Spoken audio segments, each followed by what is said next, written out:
Midcap Funds.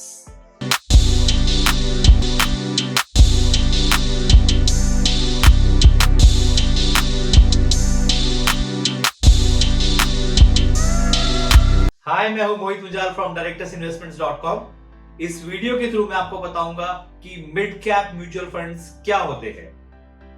ये एक educational video है, आपको ये बताने के लिए कि क्या आपको मिड कैप म्यूचुअल फंड्स में इन्वेस्ट करना चाहिए और मिड कैप म्यूचुअल फंड्स क्या होते हैं। पहले आपको डेफिनेशन बता देता हूं। बुक डेफिनेशन ये कहती है कि मार्केट कैपिटलाइजेशन एक कंपनी का अगर 5,000 करोड़ रुपए से लेकर 20,000 करोड़ रुपए के बीच में होता है तो वो मिड कैप कंपनी माना जाता है। ये सब मैं पब्लिक लिस्टेड कंपनीज की बात कर रहा हूं। मान लीजिए एक कंपनी है एबीसी लिमिटेड, उन्होंने शेयर्स इश्यू किए हुए हैं, मान लीजिए 1 करोड़ शेयर्स इश्यू किए हुए हैं और 1 करोड़ शेयर्स की आज मार्केट वैल्यू अगर 5,000 करोड़ रुपए से ऊपर है तो वो क्या क्वालिफाई होगा? वो क्वालिफाई होगा मिड कैप कंपनी।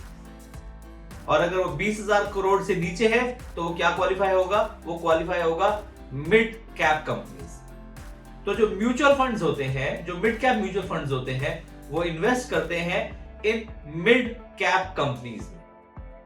अब मिड कैप कंपनीज कैसी परफॉर्म करेंगी? अच्छा परफॉर्म करेंगी, कम परफॉर्म करेंगी, ये मैं आपको बताता हूं। देखिए, मिड कैप कंपनीज होती हैं 5,000 करोड़ से लेकर 20,000 करोड़ के बीच में, जो कि एक बहुत बड़ा वॉल्यूम है in terms of money. But in spite of that उनके अंदर वॉलेटिलिटी रहती है कि कभी उनका स्टॉक प्राइसेस ऊपर जाता है, कभी नीचे जाता है, उनकी जो मार्केट वैल्यूएशन है कभी ऊपर जाती है, कभी नीचे जाती है। बहुत सारे रीजंस हैं उनके परचेज ऑर्डर्स के पीछे, उनकी मैनेजमेंट की वजह से, उनकी ट्रेड यूनियन की वजह से, उनकी सेल्स फिगर्स की वजह से। तो बहुत सारे फैक्टर्स की वजह से मिड कैप कंपनीज में उनके जो स्टॉक प्राइस हैं वो कभी ऊपर जाते हैं, कभी नीचे जाते हैं। उसका क्या इंपैक्ट आता है मिड कैप म्यूचुअल फंड्स में? अगर देखिए मिड कैप म्यूचुअल फंड्स के अंदर खाली मिड कैप स्टॉक्स होंगे तो इसका मतलब क्या होगा कि अगर मिड कैप स्टॉक्स नीचे जाएंगे तो जो मिड कैप म्यूचुअल फंड्स की जो एनएवी है वो नीचे जाएगी, और अगर मिड कैप स्टॉक्स ऊपर जाएंगे तो मिड कैप म्यूचुअल फंड्स की भी एनएवी भी ऊपर जाएगी। सो ये एक कोरिलेशन है दोनों के बीच में। अब आता है कि मिड कैप म्यूचुअल फंड्स में इन्वेस्ट करना चाहिए या नहीं करना चाहिए। देखिए, मैं कहता हूं कि मिड कैप म्यूचुअल फंड्स में इन्वेस्ट करना चाहिए। ये आपका कोर पोर्टफोलियो का पार्ट है। मैंने आपको कई वीडियोस में बताया है कि कोर पोर्टफोलियो क्या होता है, कि ये आपका मेन पोर्टफोलियो है। तो ये आपके मेन पोर्टफोलियो का पार्ट है।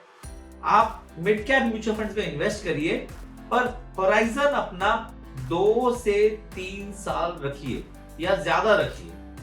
छोटा होराइजन नहीं रखिए for investment into mid cap mutual funds. Mid cap mutual funds में अगर आप इन्वेस्ट कर रहे हैं तो ये सोचिए कि वॉलेटिलिटी ऊपर होगी, नीचे होगा, अच्छा वॉलेटिलिटी होगा तो उसको टेंशन ना लीजिए, बट रखिए उसको लॉन्ग टर्म के लिए, शॉर्ट टर्म के लिए नहीं। मिड कैप म्यूचुअल फंड्स को लिए कौन कौन लोग इन्वेस्ट करें?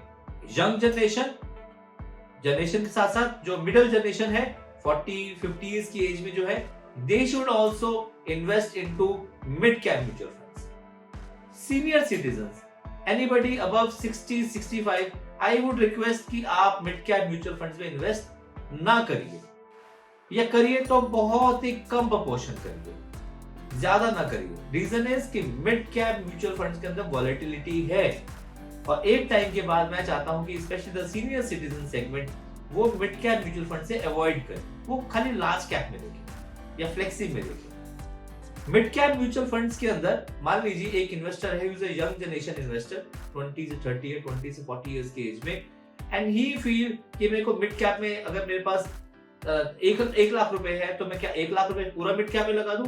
नहीं। मिड कैप के अंदर एलोकेशन 20% से ज्यादा ना हो, रादर आई वुड से कि 15 से 20% से ज्यादा ना हो, specially for the younger generation. आप रिस्क लीजिए, मैं चाहता हूं कि आप रिस्क लीजिए, इन्वेस्ट करें म्यूचुअल फंड्स में, बट रिस्क कम ले, बहुत ज्यादा रिस्क ना ले। बिकॉज मैं एक वीडियो और बनाऊंगा जिसमें आपको स्मॉल कैप के बारे में बताऊंगा।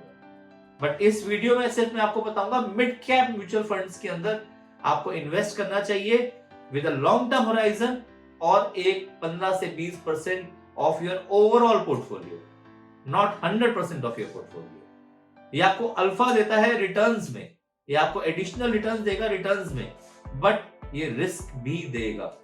तो ये चीज आप अपने माइंड में रखिए। अब मैं आपको कुछ म्यूचुअल फंड्स बताऊंगा मिड कैप में जो कि अच्छे हैं, पर ये मैं उनको प्रमोट नहीं कर रहा हूं। आप अपनी स्टडी कीजिए, अपना एनालिसिस कीजिए। ये कुछ म्यूचुअल फंड्स हैं जो कि अच्छे हैं इंडस्ट्री में, उनका पोर्टफोलियो अच्छा है। देखिए, अगर आपको म्यूचुअल फंड को जज करना है तो उनका पोर्टफोलियो देखिए, उनके रिटर्न्स बाद में देखिए, पहले उनका पोर्टफोलियो देखिए। आपको मैं टॉप 10 स्टॉक्स दिखा रहा हूं एक्सिस मिड कैप फंड के अंदर। अगला फंड है DSP mid cap fund. Again मैं आपको टॉप 10 स्टॉक्स दिखा रहा हूं, और जो परसेंटेज देख रहे हैं आप, ये परसेंटेज ऑफ द होल्डिंग है। मान लीजिए डीएसपी मिड कैप के पास 3000 करोड़ का एयूएम है, तो 3000 करोड़ का 5% किस स्टॉक में है, 4% किस स्टॉक में है, ये परसेंटेज दिखा रहा है। अगला पोर्टफोलियो है एडलवाइज का मिड कैप फंड। ये भी एक बेहतरीन पोर्टफोलियो है। आप इस पोर्टफोलियो को देखें, you will really like the portfolio. अगला पोर्टफोलियो है कोटेक इमर्जिंग इक्विटी फंड। अच्छा, बहुत अच्छा पोर्टफोलियो है।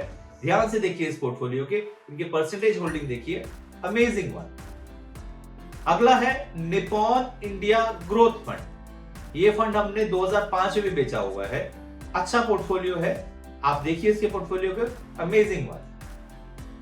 ये 5 मैंने आपको फंड्स बताए हैं, ये 5 फंड्स मिड कैप में अच्छा परफॉर्म कर रहे हैं, पर इसका मतलब ये नहीं है कि मेरी रिकमेंडेशन है। आप अपने हिसाब से जो सा मर्जी मिड कैप म्यूचुअल फंड्स में कंसीडर करें और उसके अंदर इन्वेस्ट करें।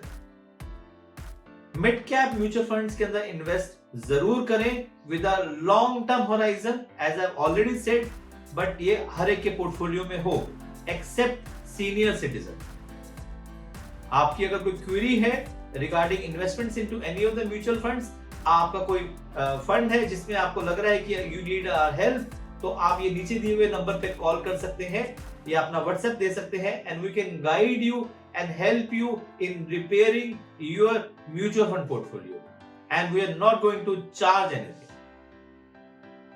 आप मेरे साथ इन सोशल मीडिया प्लेटफॉर्म पे जुड़े रह सकते हैं, एंड आपकी कोई भी क्वेरी हो तो आप इन सोशल मीडिया प्लेटफॉर्म पे आप डाल सकते हैं। आप मेरा YouTube चैनल को लाइक एंड सब्सक्राइब जरूर करें। Thank you.